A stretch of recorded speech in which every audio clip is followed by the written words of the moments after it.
Hey, yo, today we got another video. And today we got 6 most disturbing mysteries solved with Google Maps. Go ahead and like, comment, subscribe. We're on a grind to 100K. Grind never stops. So let's get it. Go ahead and, before we get started, go ahead and sub up to my Twitch. This is my Twitch name, JXMPTV. So go ahead and sub up. Thank you. Like, comment, subscribe. And then, let's get it started.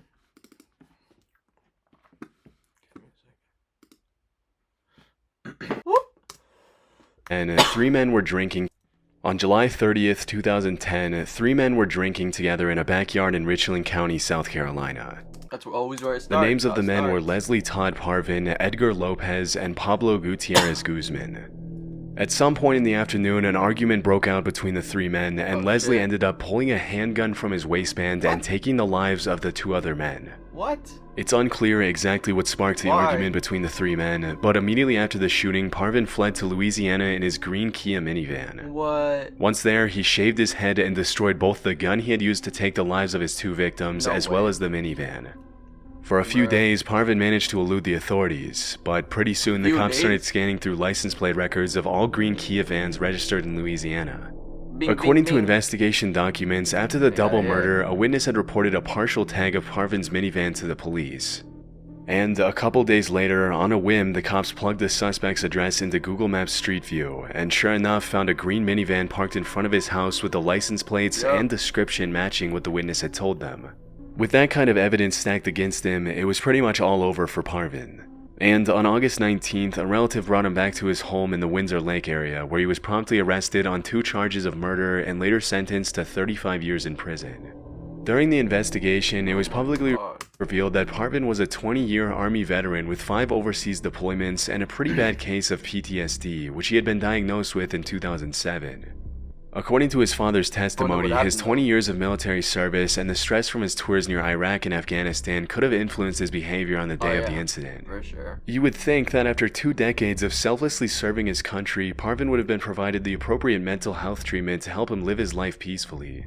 Instead, 2 innocent men are now dead, and the perpetrator himself will be spending most of the rest of his life behind bars. 35 years after his crime, at the age of 75, Parvin will be released from prison into a world he'll probably no longer even recognize. If he even makes it that far, not to be rude. Hi, I'm McCall. Today we're gonna do our makeup and I'm gonna give you the tea on how I quit nicotine after 4 years of addiction, and also In July 2018, Channel 4 released an incredibly disturbing video which showed a group of uniformed men leading multiple women and children through a dirt road and onto a deserted patch of land, where the armed men then shamelessly took the lives of the victims at gunpoint. That's fucked up. In the video, the men can be heard accusing the women and children of belonging to the notorious terrorist group Boko Haram. The video caught the attention of the entire world, with hundreds of people immediately alleging that the terrifying footage had been captured in Cameroon. However, the government of Cameroon immediately denied the claims, alleging that the video wasn't even shot in their country and that their army was being wrongly blamed for killing civilians. Still, the BBC wasn't convinced, and their team of researchers decided to find out who had been responsible for the atrocities in the video, where they took place, and when. After receiving an anonymous tip, they used Google Maps to study the layout of a particular region in Cameroon and discovered that the mountain range visible in the background of the video was near a village named Krawa Mafa, very close to the Nigerian border. By analyzing several years of Google satellite imagery of the region, the researchers from the BBC were able to determine that the incident had taken place at some point between March 20th and April 5th, 2015. Upon further investigation, it was revealed that the Cameroonian government hadn't been honest when they denied the claims. For example, the government had claimed that the Cameroonian army didn't use weapons like the ones shown in the video, but the BBC's analysis revealed that the guns were Serbian-made Zastava M21s, which are in fact used in the Cameroonian army. On top of this, several other details that the government had claimed were inaccurate turned out to be a perfect match, including the armed men's uniforms. A month after the Cameroonian government's initial denial of the claims, they then updated their statement to clarify that 7 members of the army were now under investigation. And when the BBC shared their full report with the Cameroonian government, the country's Minister of Communication was reported saying, 7 soldiers were arrested, disarmed. They are under investigation right now. I can confirm that all 7 of them are in prison. In their next statement, the Cameroonian government released the names of the 7 detainees, and the BBC confirmed that some of them were the same people who were seen in the video executing the innocent women and children. That's sad. In 2020, 4 of the soldiers in the video received 10-year prison sentences for the murders, while a 5th soldier was sentenced to 2 years for filming and sharing the footage. The other 2 soldiers were acquitted. What? It's crazy to think that you can get away with such an atrocious crime and only face 10 years in prison. But at least they're being held accountable for what they did, all thanks to a very detailed examination of the video's content against Google's satellite imagery. Nah, I mean, I guess. But still, that's crazy. Between 2010 and 2011, 11 bodies were found near Gilgo Beach on the south shore of Long Island between Nassau and Suffolk counties. Oh, shit. Most of the bodies belonged to female escorts whose lives have been taken as early as 1993. Damn. But it wasn't until 2023 that they finally managed to arrest Rex Heuermann, a 60-year-old architect and father of 2, and connect him to the That's crazy that I remember the story blowing up. crimes through DNA evidence, cell phone records, and the links between his Chevy Avalanche and the crimes. After his arrest, Rex was charged with the deaths of 4 women. And later, he was charged with the deaths of 2 other women after DNA evidence linked him to the crimes. Disturbingly, the cops found that the suspect had used several burner phones to conduct thousands of searches related to the things he later ended up doing to his victims. What the fuck? And to seal Heuermann's fate, they also found a huge Word document on his hard drive in his basement, in which Rex had planned out the murders of his victims in very explicit detail. Whoa. Shockingly, the document included checklists that outlined the steps he needed to complete before, during, and after his Damn, what the fuck? killings. Based on court evidence, Heuermann's plead before, during, and after.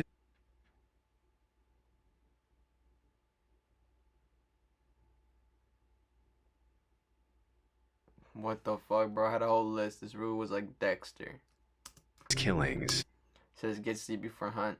Too tired creates problems. Hit harder. Too many hit to take down. Consider a hit to the face or neck next time. Based on court evidence, Whoa.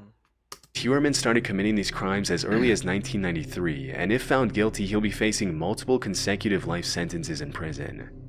As of 2024, the case is still ongoing, but during the investigation, some more disturbing details have surfaced. In 2023, some online That's crazy. discovered a Google Street View image of Heuermann talking to an unidentified woman near his office on East 36th Street more than a year before his arrest. Now, we have no idea who this woman is, and it's very possible that she was a potential victim, but we also can't say that for sure. Chillingly, in the image, Rex also appears to be wearing the same shirt that he wore for a YouTube interview earlier in 2022, where he spoke about his YouTube interview? role as an architect at his firm on Fifth Avenue. His defense lawyer, Michael Brown, told the New York Post that the cops have the wrong man. Hell no. In September 2008, a 14-year-old Dutch boy was riding his bike in the town of Groningen, about 110 miles northeast of Amsterdam, when suddenly 2 young men walked behind him, dragged him off his bike, and robbed him of €165 and his phone. For several months, the cops failed to find the suspects, as no witnesses came forward and they only had the boy's description of the muggers to go on. In March of the following year, the victim went on his computer and started surfing Google Maps Street View, looking at the And they found him. location where he'd been mugged around 6 months earlier. To his surprise, the Street View car had captured the 2 men walking up Bruh, no way. behind him in the moments before the crime. As is usually the case with these images, the faces of the 2 muggers and the victim No. were blurred, but the boy immediately called the cops and informed them of the new development in the case. With the Street View pictures in hand, the authorities asked Google to hand over the unblurred version of the images to help identify the suspects. Interestingly, as soon as they got the unblurred images, the investigators recognized one of the muggers from a previous crime, and the other Bruh. suspect was identified as the first mugger's twin brother. After confirming their identity, the Dutch police were able to track down and arrest the twins, but I wasn't able to find official confirmation that they were Google charged and Street. sentenced. It's unclear if the boy ever got his phone and money back. Well. Okay, at but least they got caught. realistically, I'm not. Wait, why is there an ad? 30-year-old Kim Wall was an award-winning Swedish journalist who traveled all over the world to cover stories on social justice. Throughout her career, her reporting took her to countries like Uganda, Cuba, the Marshall Islands, and Kenya, with her work often being featured in prestigious journals like the New York Times, the South China Morning Post, and the Atlantic. In 2017, while she was in Copenhagen with her boyfriend, she met Peter Madsen, a brilliant Danish inventor and self-taught engineer who had built his own submarine, designed Give me a second.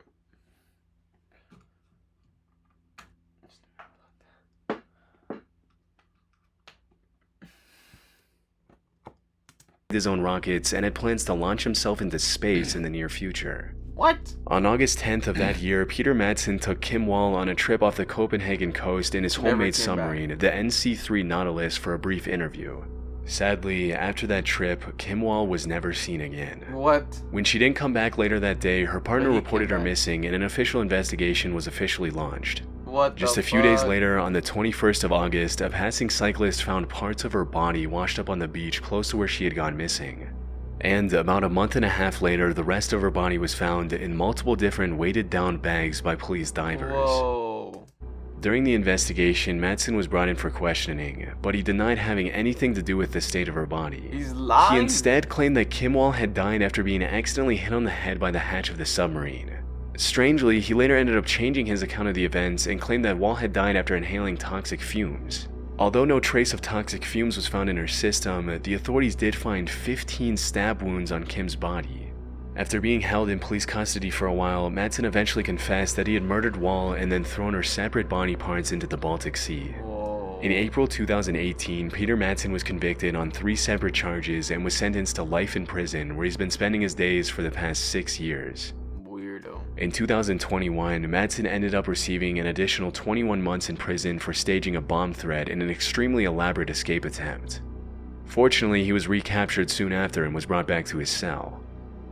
One of the things that's interesting about this case is that Peter Madsen had been captured by the Google Maps Street View camera climbing into his submarine. Chilling. Dumbass. When he confessed to the murder, he mentioned that his intention was never to take Kim Wall's life, but rather to sink the Nautilus forever, even if it meant that both he and the innocent journalist would die inside.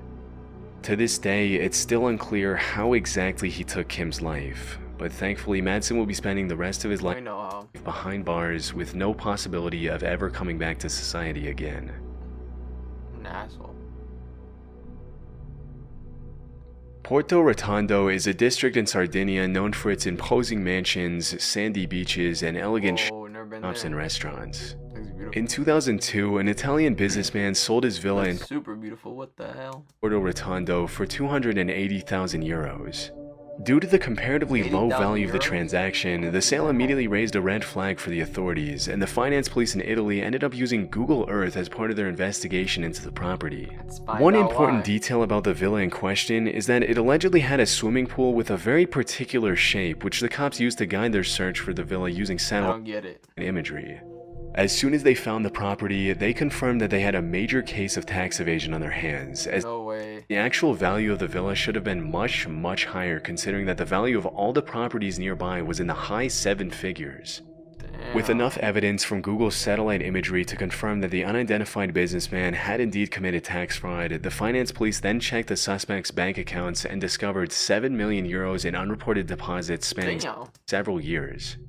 This was a case that I just couldn't find a lot of information on, as the original article in Italian had very few details, and it Dang, wasn't even that's officially tough. confirmed what the legal consequences were for the Bro got businessman. caught because he didn't pay enough for that house. Still, it's probably safe to assume that his assets were seized, and due to the crazy amount of unreported cash, it's likely that he spent at least a few years in jail. That's crazy. Go ahead, like, comment, subscribe, grind 100K, grind 100,000. Whoop. Bye, have a great time.